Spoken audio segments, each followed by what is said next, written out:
Panalangin ng 7 partisan. Panalangin ng 7 paglalakbay.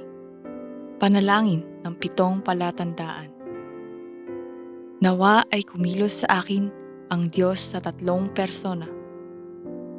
Kontrolin mo po ang aking isip, puso, kaluluwa, katawan, at lahat ng bagay sa akin. Maghari nawa sa akin ang kapangyarihan ng trono. Dumating nawa ang kaharian ng Diyos.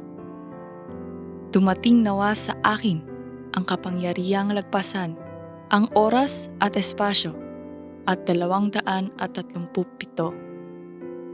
Maganap nawa sa buhay ko ang kapangyarihang ito. Maganap nawa ito sa kaluluwa ko. Maganap nawa ito sa buhay ko.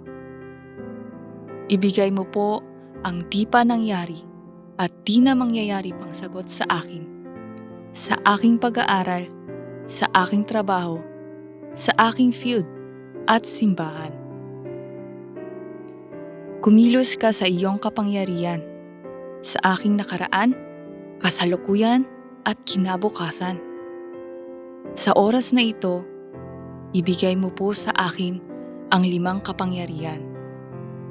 Ibigay mo po sa akin ang kapangyarihang lagpasan ang oras at espasyo upang pagtagumpayan ang naghahari sa himpapawid. Ipahintulot mo po sa akin ngayon ang pagpapala na mas maagang makita ang CVDIP. Maganap nawa sa akin ang kapangyarihan ng 3 mga patyo. O Diyos, maghari ka po sa loob ko.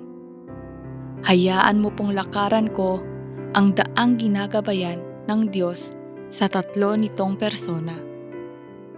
Napakarami kong paghihirap. Hayaan mo pong maranasan ko ang 10 mga misteryo upang makita ko ang daan na inihanda mo.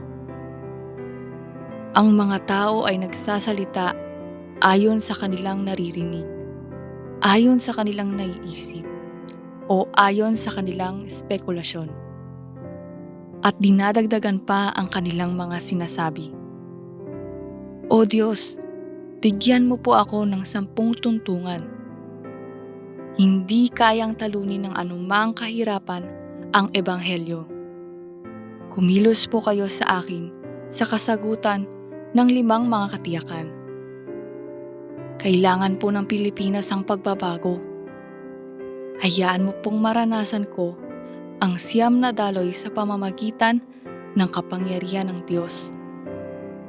Ipahintulot mo po sa akin ang mga panghabang buhay na mararanasang mga sagot. Ngayon, saan man ako pumunta, hayaan mo pong maging kampo ang lugar na iyon. Dumating nawa ang kapangyarihan ng dugo sa krus sa lugar na aking pupuntahan. Ngayon, sa lugar na aking pupuntahan ay maganap nawa ang kaharian ng Diyos na ipinangako mula sa bundok ng mga olibo.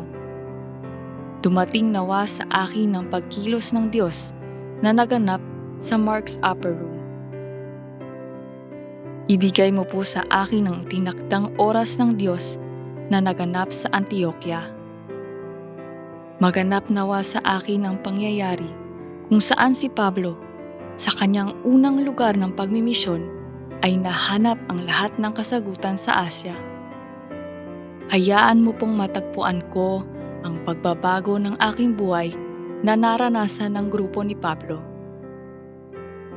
Hayaan mo pong makita ko ang Roma.